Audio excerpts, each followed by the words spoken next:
కార్యదర్శి తిప్పారు శ్రీనివాస్ గారిని మాట్లాడవలసిందిగా కోరుతున్నారు. ఈరోజు 140వ మేడే కార్యక్రమాన్ని బిజ్జంకి మండల కేంద్రంలో ఘనంగా నిర్వహించుకోవడం జరుగుతూ ఉన్నది.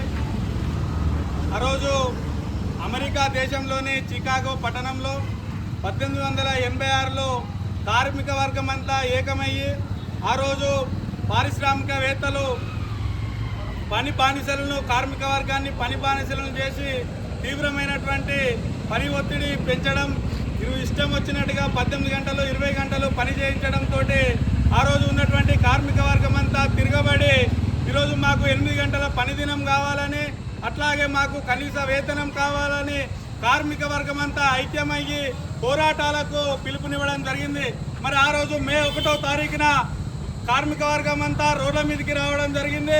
మేమందరం కూడా పని బంద్ చేసి మాకు మా హక్కుల కోసం మేము పోరాడతామని చెప్పేసి ఆ రోజు ఒక పిలుపునివ్వడంతో మే 1వ రోజు ఆ పోరాటం ప్రారంభమైంది.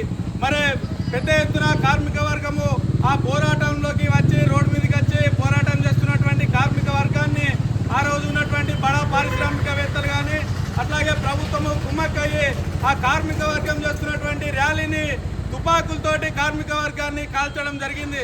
మరి ఆ రోజు ఉన్నటువంటి కార్మికులు తీవ్రమైనటువంటి రక్తస్రావంతో వారికి ఉన్నటువంటి వారి దుస్తుల్ని ఎర్ర జెండాగా రక్తంతో నిన్నటువంటి దుస్తుల్ని ఎర్ర జెండాగా ఎగిరేసి ఆ రోజునటువంటి పారిశ్రామికవేత్తలకు కానివ్వండి ఆ రోజున ప్రభుత్వాన్ని గడగడలాడించినటువంటి చరిత్ర ఆ కార్మిక వర్గానికి ఉన్నది.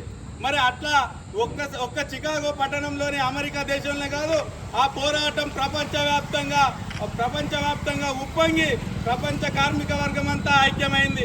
మరి ఐక్యం అవడంతో ఆ రోజున్నటువంటి ప్రభుత్వాలు పారిశ్రామికవేత్తలు మరి కార్మిక వర్గంతో చర్చలు జరిపి వారి డిమాండ్లను పరిష్కరించడం జరిగింది. ఆ పోరాటంతో 8 గంటల పని దినం కానీ అట్లాగే కనీస వేతనము అడిగే హక్కును కానివ్వండి, అట్లాగే సెలవులు కానివ్వండి, మరి మా పని భద్రతను ఆ రోజు ఉన్నటువంటి పాలకులు కానీ పారిశ్రామికవేత్తలు కల్పించడం జరిగింది.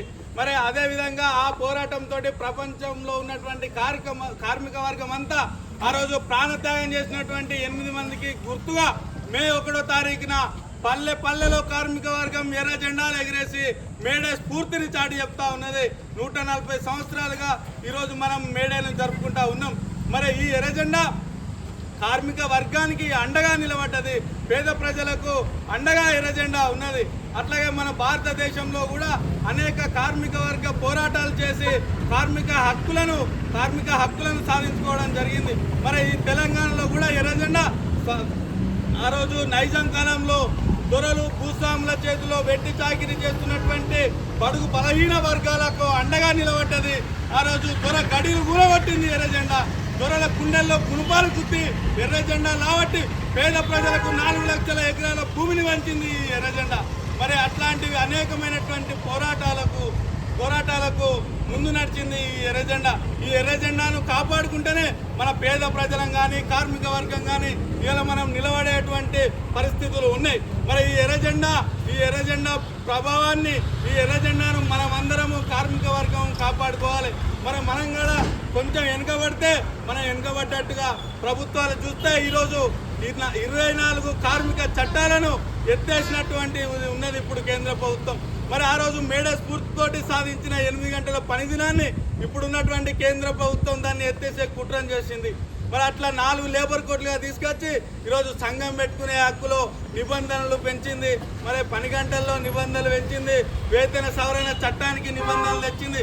కాబట్టి మళ్ళా మనం ఈ మేడే స్ఫూర్తితోటి ఎర్ర జెండా ఆధ్వర్యంలో పెద్ద ఎత్తున పోరాటాలు చేయడం ద్వారా మళ్ళీ మన కార్మిక వర్గానికి మన హక్కులను సాధించుకునే అవకాశం ఉంటుంది అని ఈ సందర్భంగా తెలియజేస్తూ మన అందరము ఎర్ర జెండాను కాపాడుకుందాం, ఎర్ర జెండాను నిలబెడదామని ఈ సందర్భంగా మీ అందరికీ కూడా పిలుపునివ్వడం జరుగుతూ ఉన్నది.